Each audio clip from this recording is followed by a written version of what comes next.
श्रीमन्महागणाधिपतये नमः। श्रीगुरुचरणकमलेभ्यो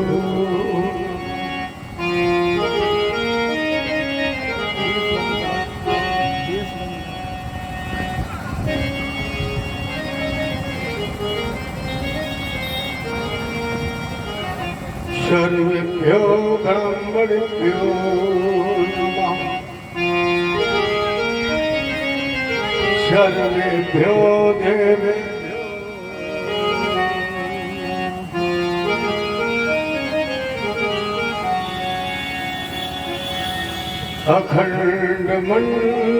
अखण्डमण्डलाकारम् व्याप्तमीन चराचरम् तत्पदं दर्शितं येन तस्मै श्री गुरवे नमः।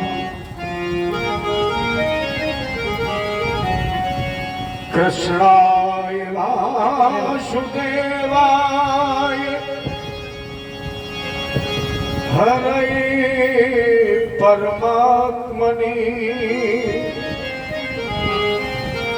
प्रणतक्लेशनाशाय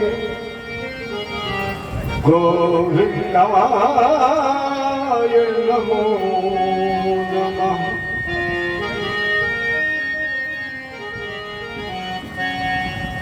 किनको उठाय ब्रज गोपों को बचाय नीनू अग्नि से उबारे पांडु बालक मधारी के राख्यो गज घंटा थले बालक देहंगम को राख्यो व्रत ने धर्म पांडो किनारी को गज की अरज सुनो ग्राह से छुड़ायो शीघ्र भारत में राख्यो भीष्म ब्रह्मचारी को दीन विध तापहारी संत सुखकारी है जो मोह तो भरोसो वाहि श्यामले बिहारी को अतुलित बलधामं स्वर्ण शैलावदेहं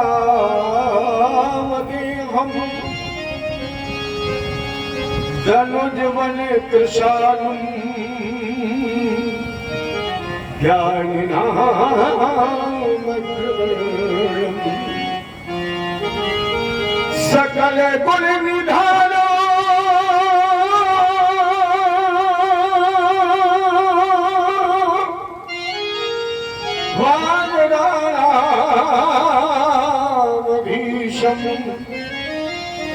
रघुपत प्रिय भक्तम वात गाथम नमामि। जय गुरुदेव भगवान की जय हो। जय कृष्ण भगवान की जय हो। जय रामचंद्र की जय हो। उमापति महादेव की जय हो। शक्ति दुर्गे मैया की जय हो। भागवत भगवान की जय हो। अरे सभी लोग जय घोष बोलिए। आप अपने जीवन में जितनी अच्छी जय चाहते हो भगवान की उतनी अच्छी जय बोलो। जीवन में जितना अच्छा पहनना चाहते हो परमात्मा को उससे अच्छा पहनाओ। जितना अच्छा तुम भोजन करना चाहते हो भगवान को उससे अच्छा भोग लगाओ। जितने अच्छे मकान में तुम रहना चाहते हो परमात्मा को पहले उससे अच्छे मकान में रखो। और इतना टेम्परेचर गर्म है और आवाज इतनी ठंडी है अरे हम उस हिंदुस्तान के निवासी हैं जहां धीरे से बोलना तो किसी ने सीखा ही नहीं है। गुरु गोविंद सिंह ने नारा दिया था एक हिंदुस्तानियों को, पश्चिम से मैं बाज उड़ाऊं, 1 से 1.25 लाख उड़ाऊं। हिंदुस्तानियों के खून में वो जोश, ऐसे 1.25 लाख से लड़ोगे, कम से कम इतना तो उद्घोष में जोश होना चाहिए कि किसौरा के लोग ये जाने तो कि आप लोग पंडाल पे बैठे हो, और नहीं बोलोगे तो पड़ोसी सोचेगा कि कोई गए नहीं तो हम भी ना जाएं। या जो लोग इस समय गर्मी से आलस में है, सोने की कोशिश करें, उनकी नींद जगाइए और उनसे कहिए आइए आपके गांव में श्रीमद् भागवत भगवान की कथा प्रारंभ हो चुकी है। बोलो एक भगवान की जय हो, बोलो ब्रह्मदेव महाराज की जय हो, जय जय श्री राम। अखिल कोट ब्रह्मांड पूर्ण परम परमात्मा नंदन कन्हैया यशोदानंदन घनश्याम भगवान के अंशावतंश हमारे सम्मानित स्नेही स्वजन भागवत चरणानुरागी भगवत वृंद, आदिशक्ति परम मां भगवती जगदम्बा, जगतजननी मोक्षदायिनी प्रातः स्मरणी अन्नपूर्णा अंशावतंश श्रद्धे माता और बहनों, अपनी प्राचीन परंपरा के अनुसार, संत शैली के अनुसार जब कई कथा कीर्तन सत्संग का प्रारंभ होता है तो पहले भगवत नाम कीर्तन। तो चलिए हम आपकी उस परंपरा का निर्वहन करें। 2 बार नाम है और आप लोग तो पहले कथा से जुड़ चुके हैं, सभी पवित्र हो चुके हैं। मैं अभी अभी इस व्यासपीठ पर आया तो मैं ये चाहता हूं कि आपने जो पवित्रता संग्रहित की है उसका कुछ अंश देकर मुझे भी पवित्र करो, और जब मैं पवित्र हो जाऊं, मेरी वाणी पवित्र हो जाए, तो फिर ठाकुर जी की पवित्र कथा गाई जाए और सुनी जाए। जय जय श्यामा, जय जय श्याम, जय जय श्यामा, जय जय श्याम, जय जय श्री वृंदावन धाम, जय जय श्यामा, जय जय श्री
जय जय श्यामा, जय जय श्यामा।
सर्वप्रथम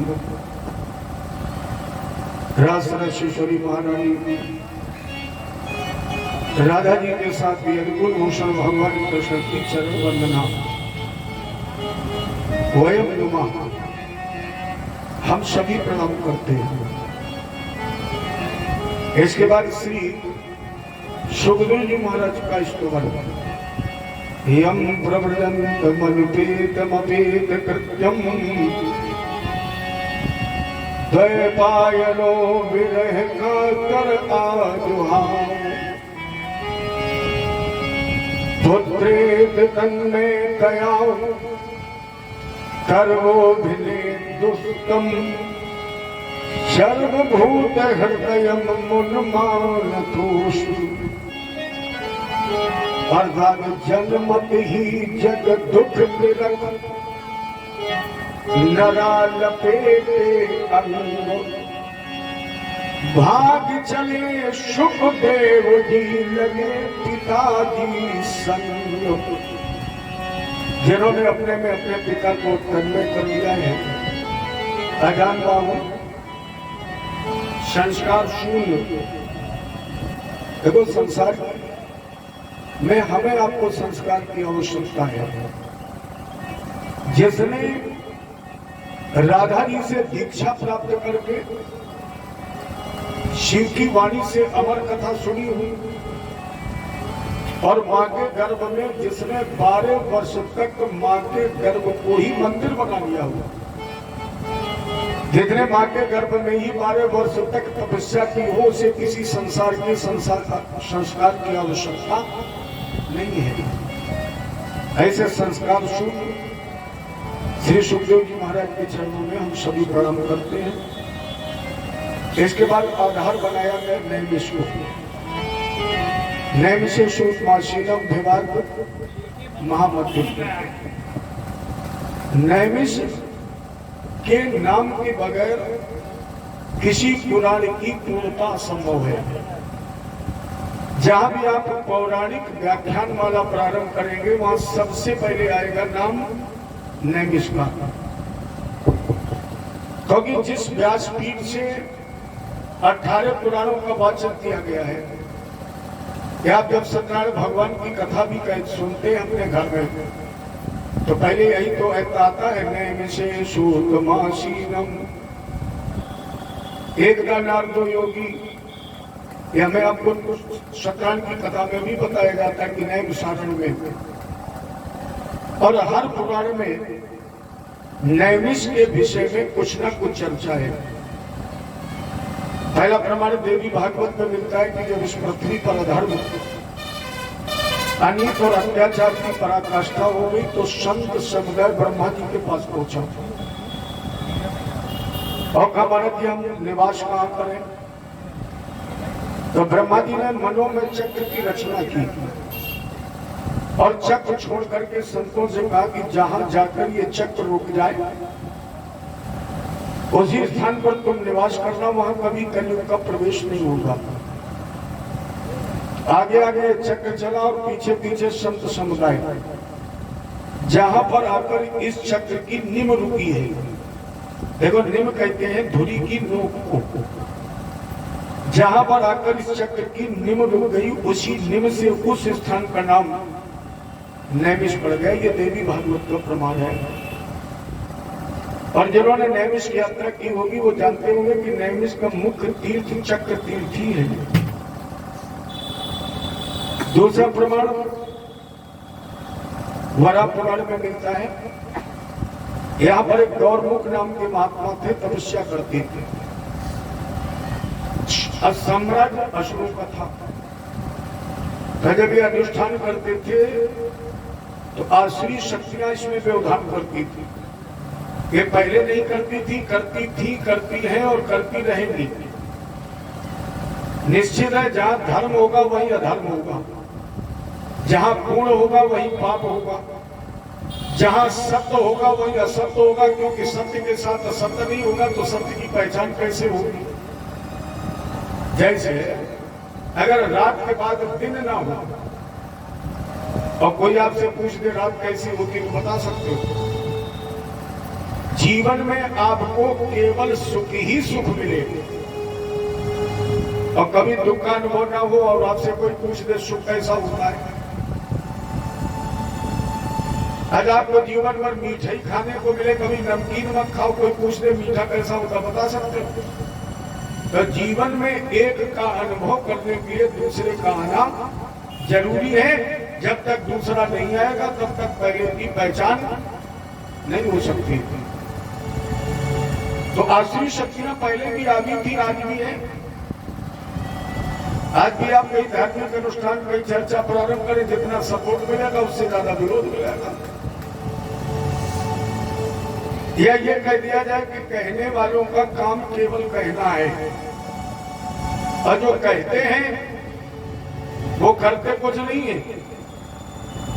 ये हमेशा याद रखना, दुनिया में अगर कुछ बनना है, अगर दुनिया में कुछ तुम्हें करना है तो सबसे पहले कान बंद कर दो।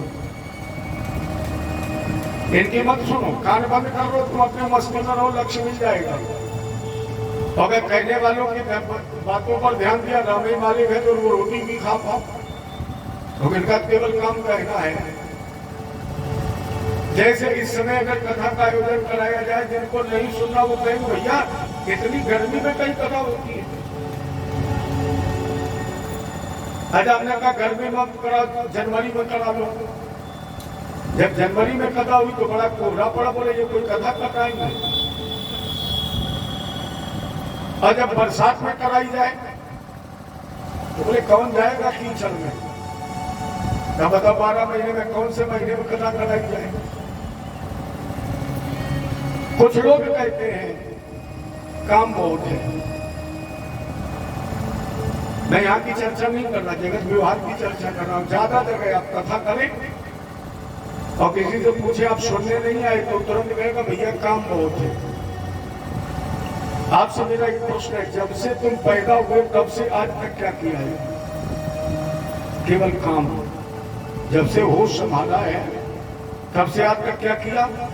काम। पूरा हो गया है। और जब पूरा नहीं हुआ तो क्या 7 दिन में हो जाएगा? और 7 दिन में आपको 24 घंटे तो यहाँ रहना नहीं है। एक दिन तो जा चुका है, ये भी जाने वाला है। और हम लोग बहुत ज्यादा मेहनत करेंगे। अब तो फैशन 3 घंटे का है कथा का। बहुत ज्यादा अगर हम व्यवहार देखेंगे, प्रेम देखेंगे, आपको उपस्थिति देखेंगे तो ज्यादा 4 घंटे। और जब 4 घंटे मेहनत करेंगे तो एक दिन तो चला गया। 6 में जरा 4 का गुणा करके कितना आता है? 6 को 24। जो काम पूरी जिंदगी में पूरा नहीं हुआ वो 24 घंटे में हो जाएगा। ये जीवन में काम कभी पूरा नहीं होगा, मरते समय तक अधूरा ही रहेगा। और जो काम अधूरा रहना है उसे पूरा करने के चक्कर में मत पड़ो। ये पूरा होगा ही नहीं, जिंदगी पूरी हो जाएगी। इसीलिए हमारे संतों ने लिखा है, जब तक जिंदगी फुर्सत न होगी काम से कुछ समय ऐसा निकालना पड़ेगा। क्योंकि अगर तुम उसकी नहीं सुनोगे तो निश्चित है वो तुम्हारी भी नहीं सुनेगा। इसलिए उसकी या ये कह दिया जाए, मनुष्य के जीवन में सबसे अनिवार्य अगर कोई काम है तो सुनिए। बगैर सुने आपका कोई काम हो ही नहीं सकता है। जब मालिक जब अपने नौकर से काम करवाता तो क्या कहता है, इधर आओ सुनो। पत्नी भोजन बना के तैयार करती तब क्या कहती है, सुनिए भोजन तैयार हो गया। अच्छा हम लोग जब कथा कहने जाते हैं तो क्या कहते हैं, सुनिए। आइए आप लोग ज्यादा से ज्यादा सुनिए। प्रहलाद ने भी कहा, पिताजी श्रवणम कीर्तनम विष्णु। प्रहलाद ने भी अपने पिताजी से कहा, पिताजी सबसे अनिवार्य काम श्रवणम, सुनो। गोपियों ने जब भगवान को ढूंढा है तो 9वें श्लोक में गोपी गीत में गोपियों ने कहा, तब कथामृतम तप जीवनम कविभिरीडितम कल्मषापहम श्रवण मंगलम। श्रवण मंगलम अगर सुन लिया जाए तो जीवन का मंगल हो जाता है। और भगवान राम ने भी जब शिव जी को नवदा भक्ति का उपदेश किया तो राम जी ने भी क्या कहा है? प्रथम भगति संतन कर संगा, दूसर रति मम कथा प्रसंगा।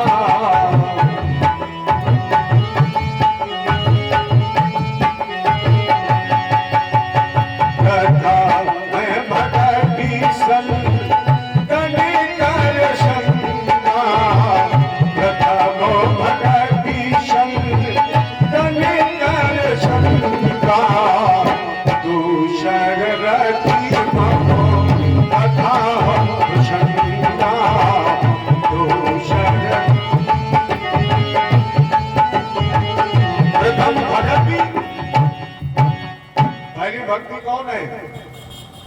सत्संग। और सत्संग में मिलता क्या है? क्या सत्संग ही तो हो रहा है? और सत्संग में क्या मिलेगा? सुनना। ये मनुष्य के जीवन में सुनना। अच्छा, जब तुम मोबाइल पर किसी से बात करते हो तो जो पढ़ा लिखा भी नहीं होगा, विद्यालय का मुंह न देखा हो, लेकिन जब मोबाइल पर बात करेगा तो सबसे पहले कहेगा हेलो। हेलो का मतलब है सुनिए, सुनो। तो अगर सुनो ना, ये तो हम ही कह रहे हैं, ये हम ही कह रहे सुनिए, ये काम पूरा नहीं होगा।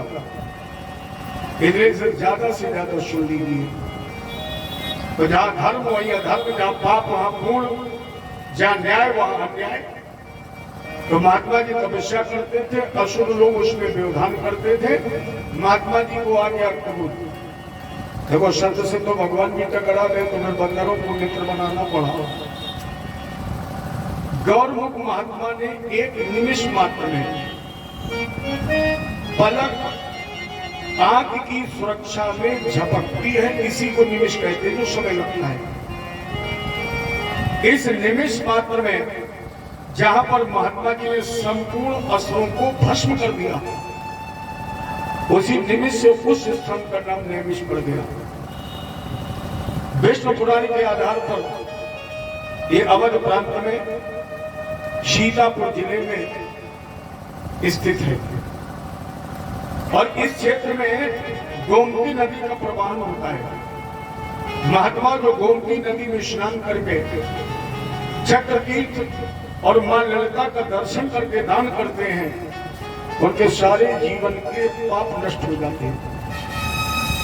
इसी नैमिष में इस कथा का शुभारंभ हुआ। व्यास पर सूत जी को प्रतिष्ठित किया गया। देखो यहाँ लाखों साल की उम्र के लोग बैठे हैं, एक एक लाख वर्ष उम्र है, लेकिन चक्रानुसारेण आज सूत जी को व्यासपीठ पर बैठाया गया। या ये कह दिया जाए कि बोलने के लिए शक्ति चाहिए, और शक्ति होती युवावस्था में। तो उस संप्रदाय में जो सबसे युवा संत है, उसे व्यासपीठ पर प्रतिष्ठित किया गया। और प्रतिष्ठित करने के बाद शौनक जी ने मुख्य श्रोता का पदभार ग्रहण किया और कुछ जिज्ञासाएं रखी। अज्ञान ध्वंस विध्वंस कोटि शूर समप्रभ। महाराज जी कोई ऐसी ज्ञान की ज्योति, तेज प्रकाश, जिसकी छत्र छाया में जाने से अज्ञानता का विध्वंस हो जाए, माया को ममता का विनाश हो जाए, भक्ति ज्ञान वैराग्य की वृद्धि हो जाए। वैष्णव लोग जिसे बड़े प्रेम से कहते और सुनते हो, इतनी निर्मलता प्राप्त हो जाए कि जो वैकुंठ बड़े बड़े योगियों को दुर्लभ है, उस वैकुंठ की प्राप्ति भी हो जाए। क्योंकि कलियुग धर्म न ज्ञान में वेद। सूत जी ने कहा बहुत सुंदर तुम्हारा प्रश्न है, हम तुम्हारे प्रश्न का उत्तर देने जा रहे हैं, जिस उत्तर के श्रवण करने से संसार भयनाशनम संसार के सारे भय का विनाश हो जाएगा। प्रीति ही शौनक चित्ते ते हतो वज्र विचार चाम। सर्व सिद्धांत, सारे सिद्धांतों का सार, सारे सिद्धांतों का निचोड़, सारे सिद्धांतों का तत्व तुम्हें हम देने जा रहे हैं, जिसके श्रवण करने से संसार भय नाश होगा। संसार के सारे भय, सारे दुख, सारे दर्द समाप्त। अपने आप प्रभुदत्त ब्रह्मचारी जी ने लिखा एक दोहे में, दैहिक दैविक मानसिक और चाहे हो ये भव की व्यथा, सब रोगन की औषधि एक है श्रीमद् भागवती कथा। सारी बीमारियों की ये दवा है। अब कहोगे किसमें कोई इंजेक्शन, कोई टेबलेट की व्यवस्था है? नहीं। जो जो मेरे ठाकुर जी से जुड़ता जाएगा उसकी बीमारी अपने आप खत्म होती जाएगी। अरे संसार में कोई ऐसा व्यक्ति आपने मिला है आपको जो ये कहे कि हमें बीमारी नहीं है? इसीलिए कहा कि आज तक हम पूर्ण आनंद में हैं। लोग आचार्य जी के पास जाएंगे, महाराज जी बड़ी दिक्कत है, बड़ा परेशान हूं। लेकिन आचार्य जी से तुम पूछ रहे हो, जरा आचार्य जी से पूछो कि तुम प्रसन्न हो। गुरु जी सब कुछ ठीक है, खूब कुशल मंगल है, लेकिन का मतलब बोले एक बेटा शराबी हो गया। अच्छा इसे भी छोड़िए, जिनके पास घर परिवार जमीन है उनसे पूछो वो सुखी है? नहीं है। और जिनके कोई परिवार या जमीन घर नहीं वो सुखी है? अच्छा इतने लोग बैठे, ईमानदारी से बताना जिनके विवाह हो गए वो सुखी हैं? और अगर विवाह वाले सुखी नहीं है तो जिनके नहीं हुए उनसे पूछो सुखी है? जिनके बच्चे हैं उनसे पूछो सुखी हैं? अगर बच्चे वाले सुखी नहीं है तो जिनके नहीं उन्हें सुखी होना चाहिए है? वो भी नहीं सुखी, क्योंकि संसार दुखों का सागर है। और इन सारी बीमारियों की एक ही दवा है, भगवत कथा। जितने लोग पंडाल में बैठे हैं इन्हें कोई बीमारी नहीं, इस समय कोई बीमारी, हालांकि यहां भी हो सकते हैं, मैं ये नहीं कहता 100% या निरोगी नहीं, यहां भी बीमार हो सकते हैं। कौन?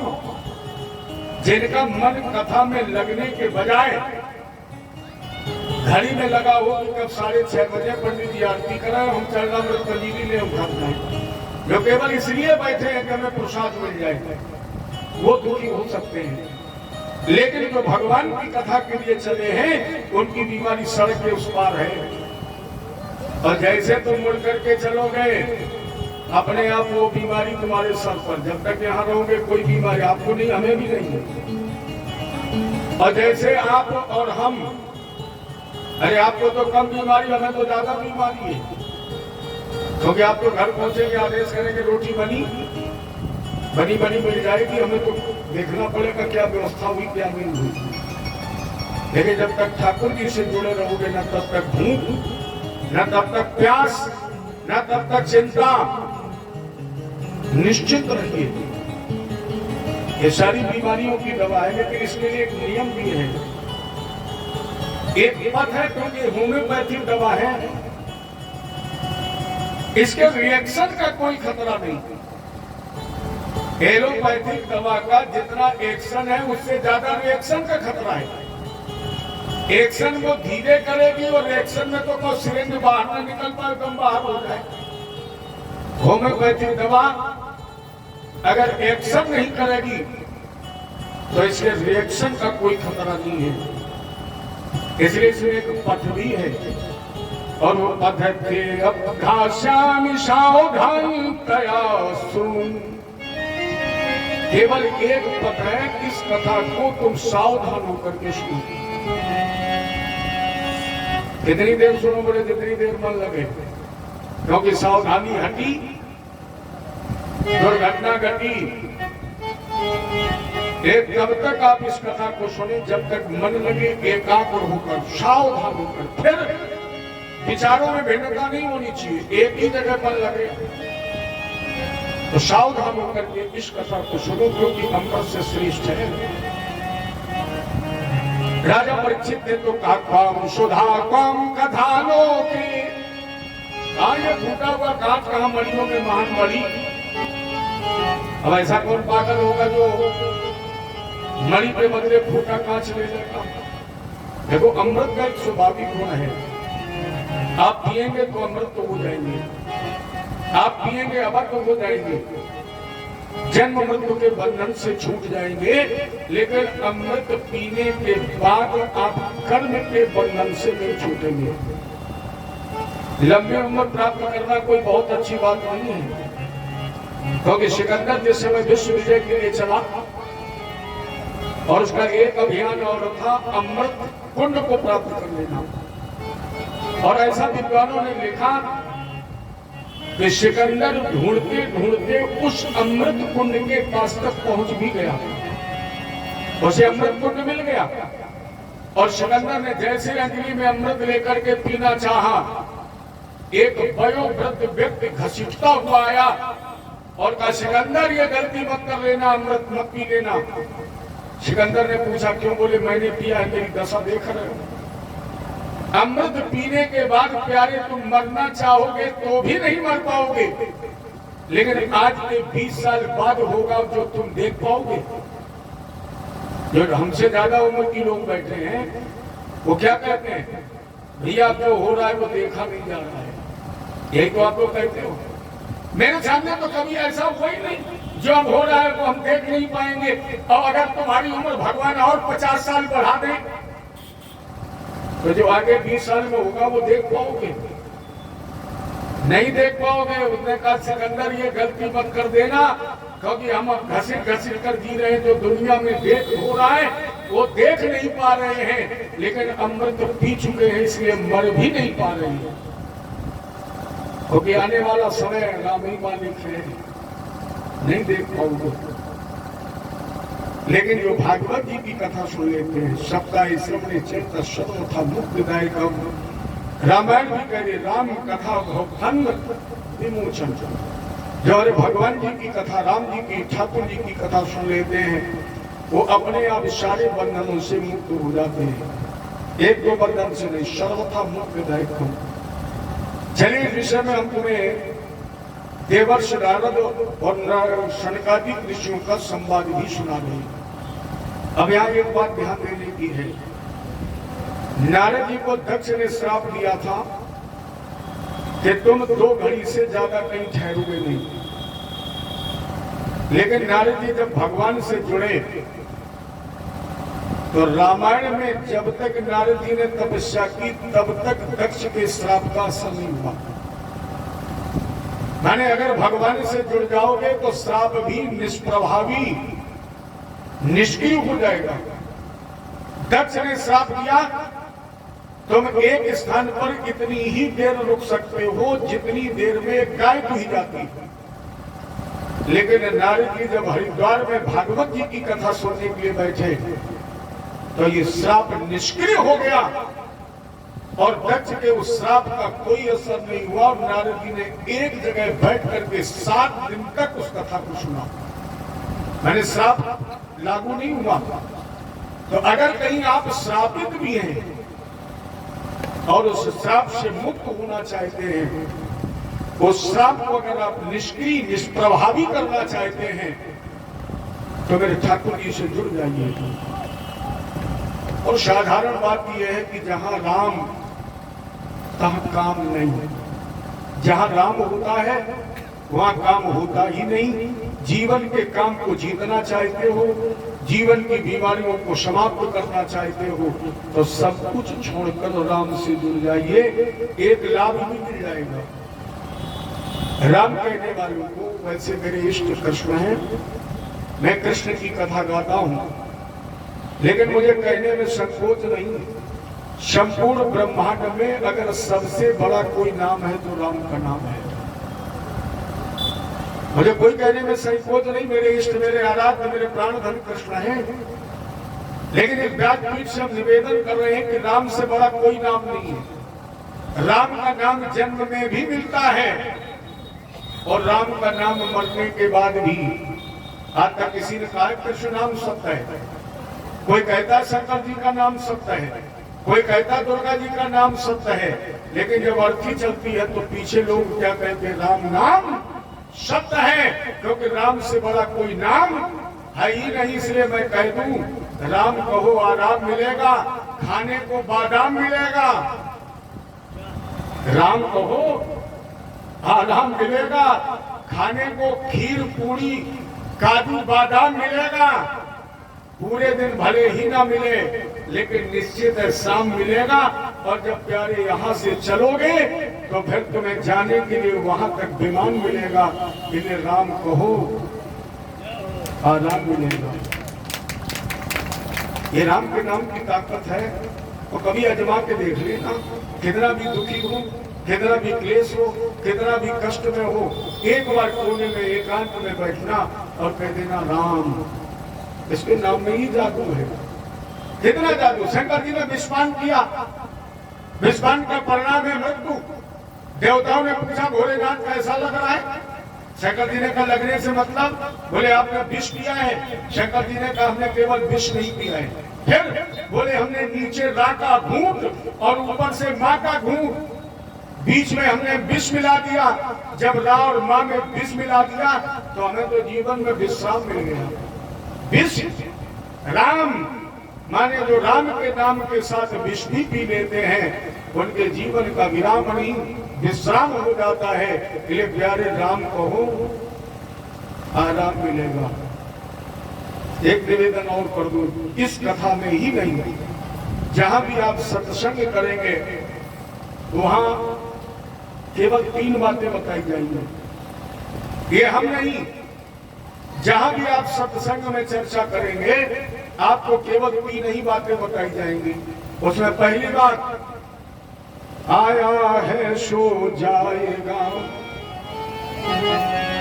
राजा रंग फकीर, और कोई हाथी चल चला, कोई बाधा गया जंगीर, मृत्युर जनोबताम वीर देहन से जायते, आत्मवाद शतान्ते व मृत्युर प्राणिनाम ध्रुवा। इस संसार में मृत्यु दूषित है।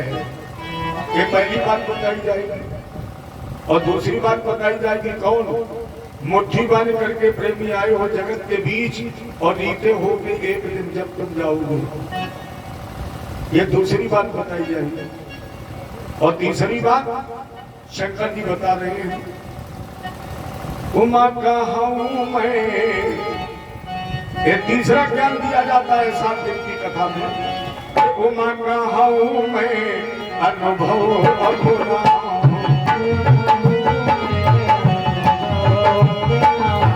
उमा कहा हूं मैं अनुभव अपना, उमा कहा हूं मैं अनुभव अपना, सत हरि भजन जगत सब सपना।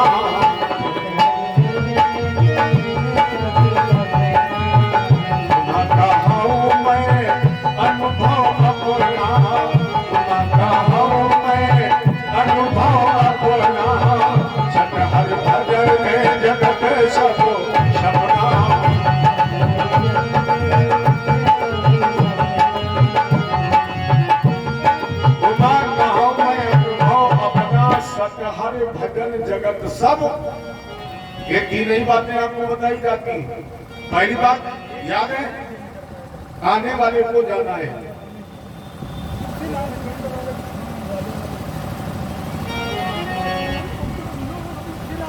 पहली बात बताई जाएगी आने वाले को जाना है। दूसरी बात बताई जाएगी खाली हाथ आए और खाली हाथ जाओगे। तीसरी एक बात और बताई जाएगी, सत हरि भजन जगत सब, ब्रह्म सत्यम जगत मिथ्या। और जितने लोग यहाँ बैठे हैं कोई ऐसा व्यक्ति नहीं है जिसको इन तीनों शब्दों का सामना न करना पड़ा हो। कोई ऐसा व्यक्ति नहीं बैठा जिसे तीनों शब्द का सामना न करना पड़ा हो। कब पहला सामना होता है?